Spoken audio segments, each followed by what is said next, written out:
جو لوگ سب سے پہلے حضرت امام مہدی پر ایمان لائیں گے یا جو گروپ سب سے پہلے حضرت امام مہدی کے پاس جائے گا وہ خراسان سے ہوگا۔ ان کے ہاتھ میں کالے جھنڈے ہوں گے اور اس زمین پر اللہ کے سوا ان کو روکنے والا کوئی بھی نہیں ہوگا۔ حضرت ابو ہریرہ رضی اللہ تعالیٰ عنہ سے روایت ہے کہ نبی کریم صلی اللہ علیہ وآلہ وسلم نے فرمایا، خراسان سے کالے جھنڈے نکلیں گے، انہیں کوئی نہیں روک سکے گا یہاں تک کہ انہیں بیت المقدس میں نصب کیا جائے گا۔ مسلمانوں کا یہ عقیدہ ہے کہ ایک شخص آئے گا جو نبی کریم صلی اللہ علیہ وآلہ وسلم کے خاندان سے ہوگا۔ نبی کریم صلی اللہ علیہ وآلہ وسلم نے ارشاد فرمایا، المہدی من اطرت من ولد فاطمہ، مہدی آل بیت سے ہوں گے، حضرت فاطمہ کی اولاد سے۔ اور پھر فرمایا کہ ان کا نام میرے نام کی طرح یعنی کہ محمد ہوگا، اور ان کے والد کا نام میرے والد کے نام کی طرح یعنی عبداللہ ہوگا، اور ان کا پورا نام میرے پورے نام کی طرح محمد ابن عبداللہ ہوگا۔ بہت سارے اسکالرز کا یہ ماننا ہے کہ امام مہدی کا ظہور قیامت کی بڑی نشانیوں میں سے پہلی نشانی ہوگی۔ اب آپ کے ذہن میں بھی ایک سوال آتا ہوگا کہ آخر المہدی کا مطلب کیا ہے؟ چلیں بتاتا ہوں۔ المہدی کا انگلش میں میننگ ہے the awaited one and the anointed one, جس کا انتظار کیا جا رہا ہو اور جس کو مخصوص کر لیا جائے، جس کو چن لیا جائے۔ المہدی کا مطلب ہوا ایک ایسے شخص کا انتظار جس کو چن لیا گیا۔ حضرت علی رضی اللہ تعالیٰ عنہ سے روایت ہے کہ نبی کریم صلی اللہ علیہ وآلہ وسلم نے ارشاد فرمایا، یصلحہ اللہ فی لیلہ، اللہ رب العزت ان کو ایک رات میں ہی دنیا بھر کے مسلمانوں کی قیادت کے لیے تیار کریں گے۔ تو امام مہدی کو خود بھی یہ نہیں پتا ہوگا کہ وہ امام مہدی ہیں، اور نہ ہی ان کے اندر امام بننے کی قابلیت ہوگی، اور پھر ایک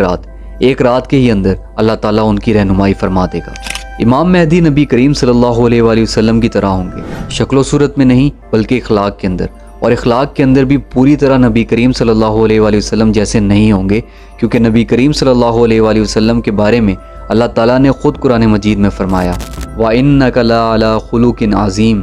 آپ اے محمد صلی اللہ علیہ وآلہ وسلم بے شک اخلاق کے بڑے مرتبے پر ہیں۔ امام مہدی پوری دنیا پر حکومت کریں گے اور مسلمانوں کے امام ہوں گے، اور پوری دنیا کو انصاف اور ایمان سے بھر دیں گے۔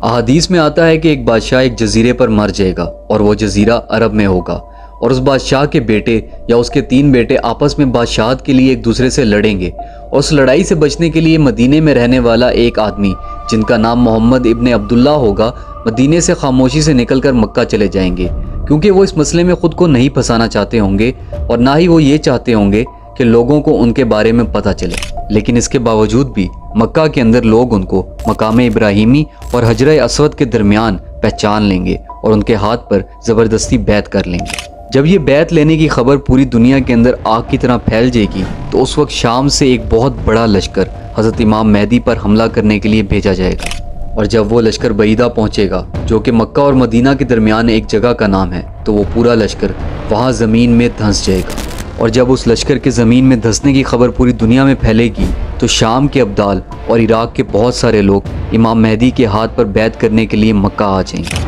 پھر قبیلہ قریش کا ایک بندہ جس کے چچا کا تعلق بنی کلب قبیلے سے ہوگا، وہ امام مہدی پر حملہ کرنے کے لیے ایک اور لشکر بھیجے گا، اور اللہ کی مرضی سے یہ لشکر بھی جنگ ہار جائے گا، اور نبی کریم صلی اللہ علیہ وآلہ وسلم نے فرمایا کہ بد نصیب ہے وہ شخص جس کو بنی کلب کے مال غنیمت میں سے حصہ نہ ملے، مطلب بد نصیب ہوگا وہ شخص جو امام مہدی کے ساتھ مل کر وہ جنگ نہیں لڑے گا۔ تو احادیث کے مطابق لوگ پہلی مرتبہ امام مہدی کو مکہ میں پہچانیں گے، لیکن مکہ کے لوگوں کو یہ کیسے پتہ چلے گا کہ کون سا شخص امام مہدی ہے؟ تو اس وقت کے لوگ امام مہدی کی پہچان نبی کریم صلی اللہ علیہ وآلہ وسلم کی بتائی گئی نشانیوں کے مطابق کریں گے، مطلب نبی کریم صلی اللہ علیہ وآلہ وسلم نے امام مہدی کے بارے میں جو نشانیاں بتائی ہوں گی، ان نشانیوں کو سامنے رکھ کر وہ امام مہدی کو پہچان لیں گے۔ وہ نشانیاں کیا ہیں؟ چلیں بتاتا ہوں۔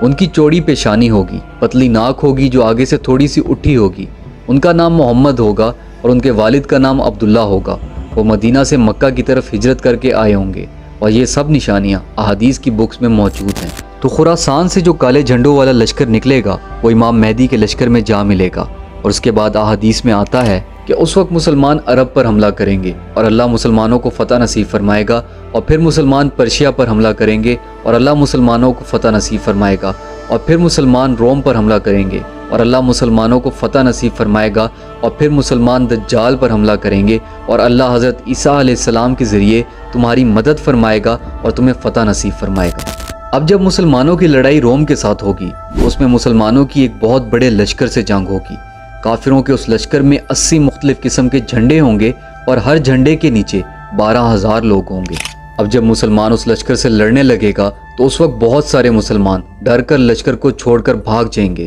اور نبی کریم صلی اللہ علیہ وآلہ وسلم نے فرمایا کہ اللہ ان لوگوں کی توبہ کبھی قبول نہیں فرمائے گا، کیونکہ ان کمزور ایمان والے مسلمانوں کے میدان سے بھاگنے سے باقی مسلمانوں کا جذبہ بھی کم ہو جائے گا، اور پھر جب جنگ شروع ہوگی تو مسلمانوں کے لشکر کا صرف 1/3 حصہ باقی رہ جائے گا، اور باقی سب مسلمان شہید ہو جائیں گے، اور جو باقی مسلمان بچ جائیں گے اللہ انہیں فتح نصیب فرمائے گا۔ حدیث میں آتا ہے کہ ہر قبیلے کے 99 لوگوں میں سے ایک بندہ بچے گا، مطلب اگر مسلمانوں کے اس لشکر میں ایک قبیلہ ہے جس کے 100 لوگ ہیں تو ان 100 لوگوں میں سے 99 شہید ہو جائیں گے اور ایک بچ جائے گا۔ اب جب اس بڑی فتح کے بعد مسلمان مال غنیمت جمع کر رہے ہوں گے تو اس وقت ان کو خبر ملے گی کہ اے مسلمانوں، دجال آ گیا ہے۔ پہلی مرتبہ امام مہدی 10 لوگوں کو بھیجیں گے اور ان 10 لوگوں سے کہیں گے کہ جا کر پتہ لگاؤ کہ کیا یہ خبر سچی ہے، اور نبی کریم صلی اللہ علیہ وآلہ وسلم نے ارشاد فرمایا کہ میں ان 10 لوگوں کے نام بھی جانتا ہوں، ان کے والد کے نام بھی جانتا ہوں، اور ان کے گھوڑوں کا رنگ بھی جانتا ہوں۔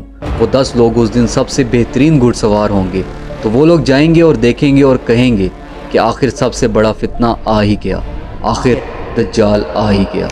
اور دجال کا ظاہر ہونا قیامت کی بڑی نشانیوں میں سے ایک نشانی ہے۔